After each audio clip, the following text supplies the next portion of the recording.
Assalamualaikum warahmatullahi wabarakatuh. Salam satu Malaysia, salam Perak Aman Jaya, salam aman sentosa. Alhamdulillahirabbil alamin, wassalatu wassalamu ala asyrafil anbiya'i wal mursalin wa ala alihi washabihi ajmain.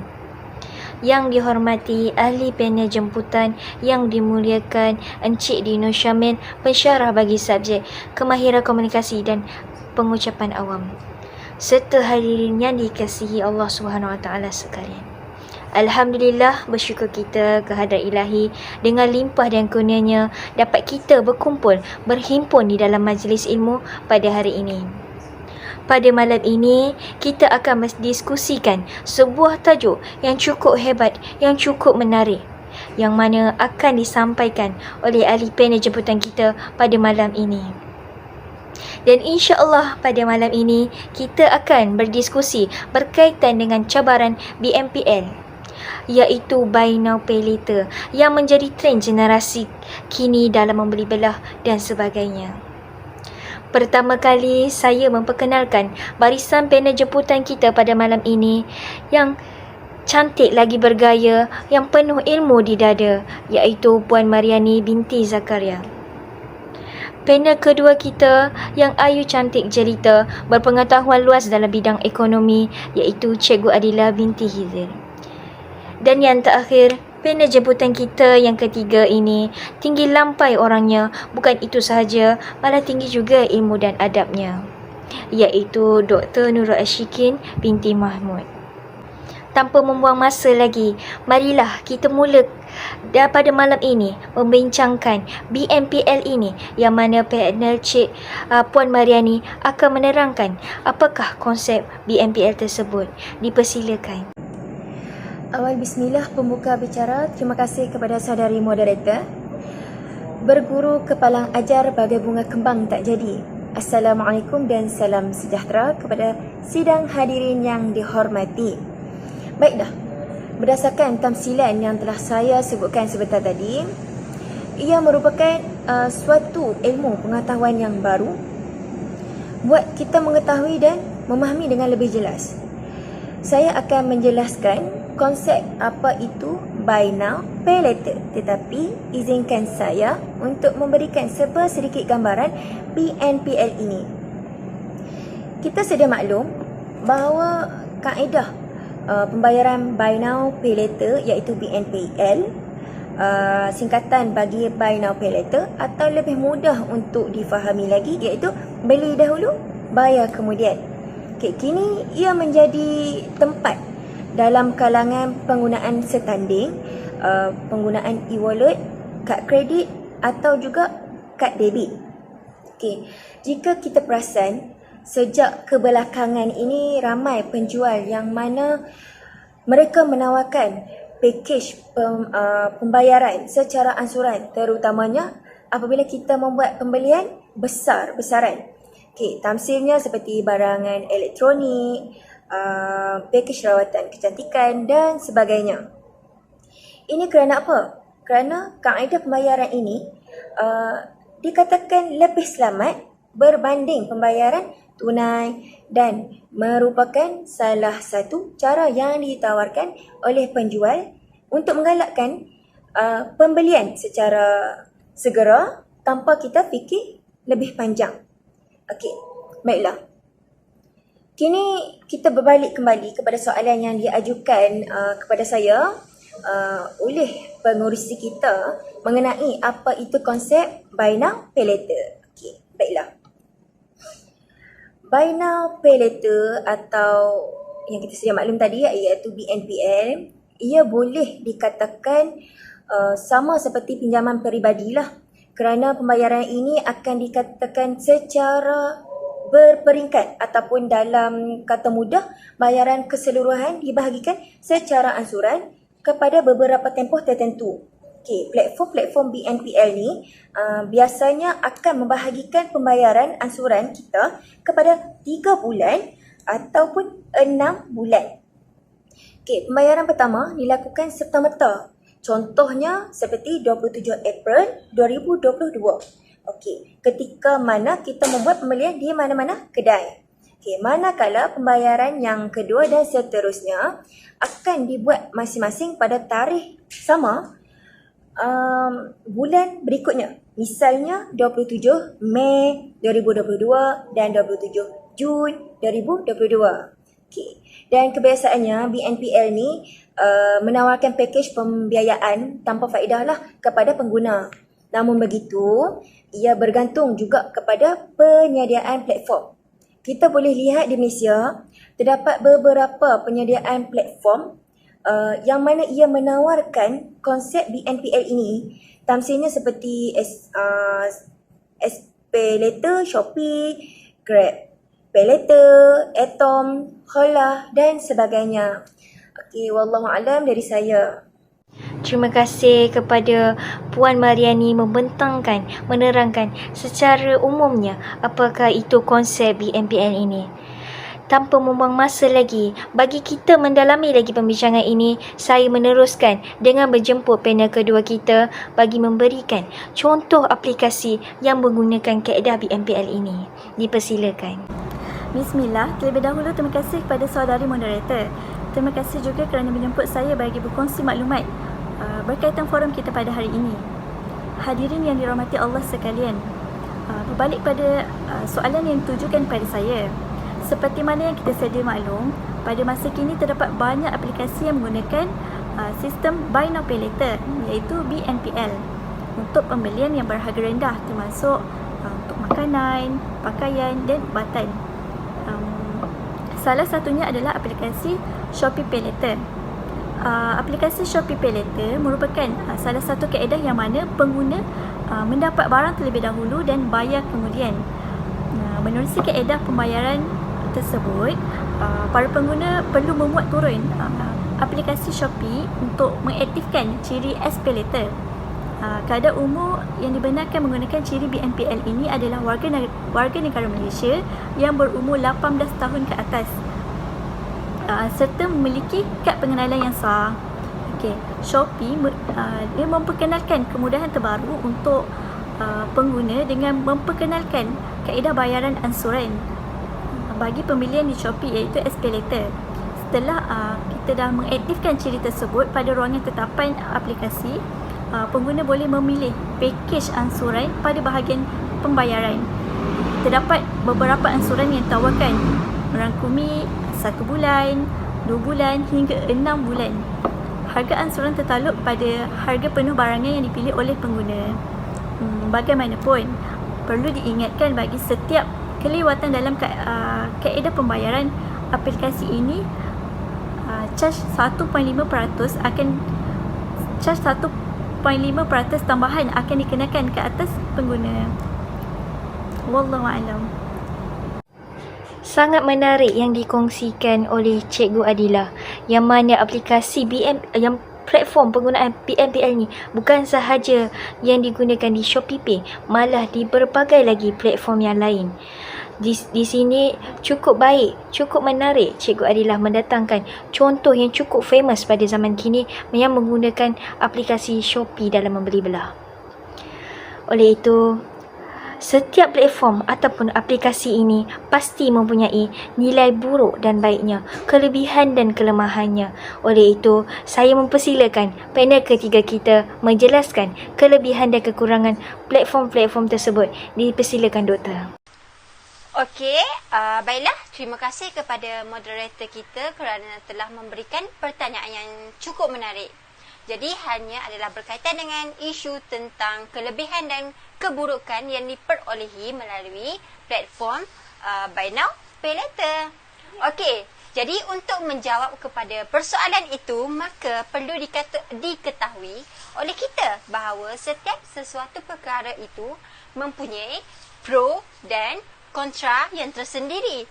Cumanya, adakah perkara tersebut ni boleh memberi manfaat yang lebih banyak ataupun keburukannya yang lebih banyak, ataupun kaedah kaedah tersebut menepati kaedah syarak atau tidak. Maka berkaitan dengan isu Buy Now Pay Later itu, tidakkah tidak terkecuali di dalamnya sama ada mempunyai kebaikan maupun keburukannya. Jadi kita pergi kepada kebaikannya.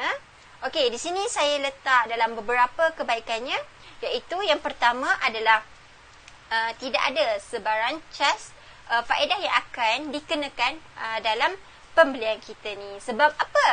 Sebab kebanyakan platform BNPL ni menawarkan 0% faedah untuk setiap pembelian kita. Maka kita cuma perlu bayar untuk jumlah yang kita pinjam sahaja. Jadi, dan keduanya iaitu dapat memudahkan kita berbelanja secara fleksibel. Hal ini disebabkan mungkin gaji kita ni tidaklah banyak sangat kan, tak besar sangat, dan ia membolehkan kita membeli sesuatu secara cash dan memerlukan kepada bayaran ansuran.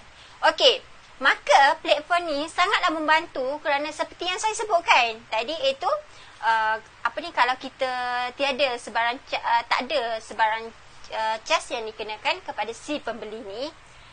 Jadi dan ketiga pula, penggunaan buy now pay later ni dia sangat pantas dan memudahkan, sebab kita tak payah nak tunggu gaji kita kan. Macam kita nak beli sesuatu, tak payah kita nak tunggu gaji kita. Kita beli saja dan kemudian barulah dapat gaji tu kita bayar. Okey, yang tu kebaikan. Kita pergi kepada keburukannya pula, iaitu keburukannya pula sudah semestinya memboroskan. Boroslah dengan kemudahan untuk berbelanja tanpa sebarang had, menyebabkan seorang tu menjadi semakin boros. Yelah, sebab kita dah dapat macam tu kan, mesti ada segelintir kita mesti akan boros. Dan keduanya adalah hutang kelamaannya menjadi sukar untuk diurus. Apabila kita hutang-hutang banyak kan, memang jadi nak bayar tu susah lah. Hal ini disebabkan komitmen yang tinggi menyebabkan isu tersebut sering dipandang remeh oleh kita. Dan ketiga pula adalah risiko cas pembayaran lewat yang tinggi oleh syarikat. Jadi kebanyakan platform BNPL ni akan mengenakan cas jika anda tidak boleh membayar ansuran anda. Jadi itu sahaja yang saya ingin sampaikan. Okey, terima kasih. Terima kasih diucapkan kepada doktor atas penerangan kelebihan dan kekurangan dari segi platform yang menggunakan BNPL ini.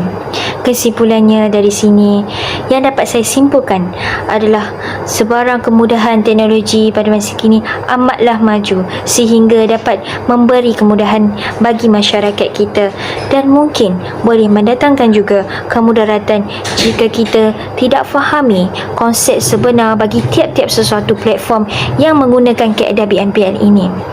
Seperti Selaka Melayu ada pernah berkata, puisi Melayu yang berbunyi, katakanlah kau ada emas bertimbun ataupun beras berguni, berkampit berkarung, wang penuh di gudang, padat di kantung. Tetapi jika ditabur habur, diborosi, semuanya segera juga akan habis pergi. Walaupun beras tak terbilang ulasnya, akan tipas juga tak tinggal sebiji. Begitulah tetap akan akibatnya. Kalau bersifat boros dan habur, jimat-jimat sahaja akan menjadi ubatnya. Jika tak mahu, harta terkubur. Bidah Melayu sedia berkata, nak kaya berdikit-dikit, nak ramai bertabur urai. Rasa mewah ramai, sudah apa keseorangan. Walau bagaimanapun, dengan kemudahan yang ada pada masa kini bukanlah menjadi alasan bagi kita yang kekurangan dari segi kewangan dan lainnya. Jika kita tidak bijak dalam menguruskan pembelanjaan, mengurus kewangan, maka oleh itu boleh berlakunya pembaziran, boros dan tidak berjimat-jimat dalam kalangan masyarakat kita pada hari ini. Alhamdulillah, pada pusingan kita kedua kali ini, saya serta barisan ahli panel akan menerang lebih detail lagi dari segi pandangan, cabaran, kesan dan lainnya, serta perspektif dari segi Islam. Pada pusingan ini, kita akan mengupas lebih mendalam bagaimana cara menggunakan BNPL ini. yang mana perkara ini akan diterangkan oleh Puan Mariani kita. Dipersilakan. Terima kasih. Baiklah, dari segi cara penggunaan Buy Now Pay Later, selain pembayaran menggunakan kad kredit, e-wallet, platform BNPL ini menjadi semakin popular disebabkan flexibility yang ditawarkan oleh platform ini. Cara ini dapat membolehkan pelanggan membuat pembelian, terutamanya pembelian besar, dengan membahagikan kos keseluruhan pembelian kepada bayaran ansuran bulanan dengan tawaran faedah 0%. Okey. Kita perlu faham setiap platform BNPL ini dia berfungsi dengan cara yang berbeza. Okay, meskipun begitu, platform BNPL ini kebiasaannya dia berfungsi dengan cara seperti berikutlah. Saya akan kongsikan 4 cara, iaitu yang mana yang pertama, selepas kita membayarkan apa-apa barangan yang kita beli menggunakan platform BNPL, kita perlu masukkan butiran peribadi kita, iaitu seperti mana nama, kad pengenalan, butiran bank dan sebagainya.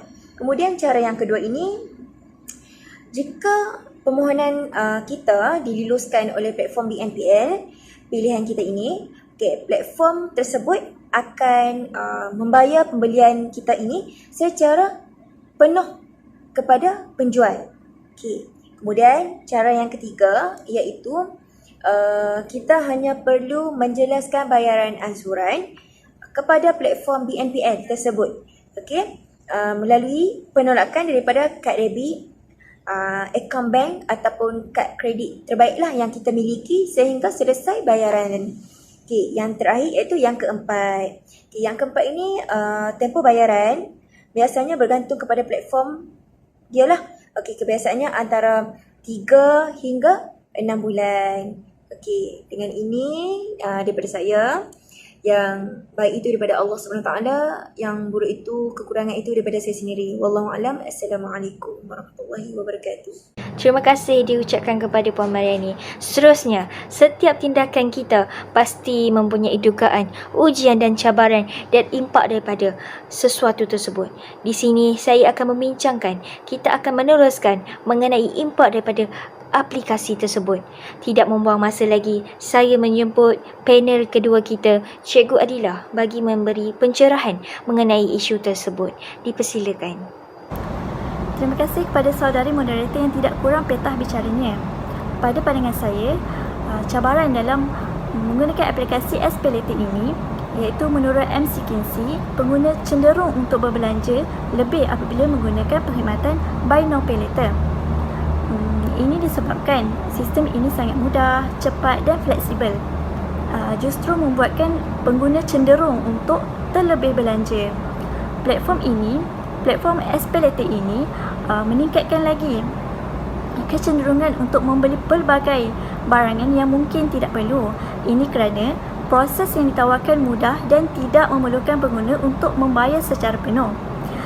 Dalam erti kata lain, meskipun tiada duit dalam tangan atau simpanan, ia boleh menyebabkan pengguna berbelanja tanpa berfikir panjang dan mempengaruhi pengguna untuk melakukan perbelanjaan yang tidak wajar.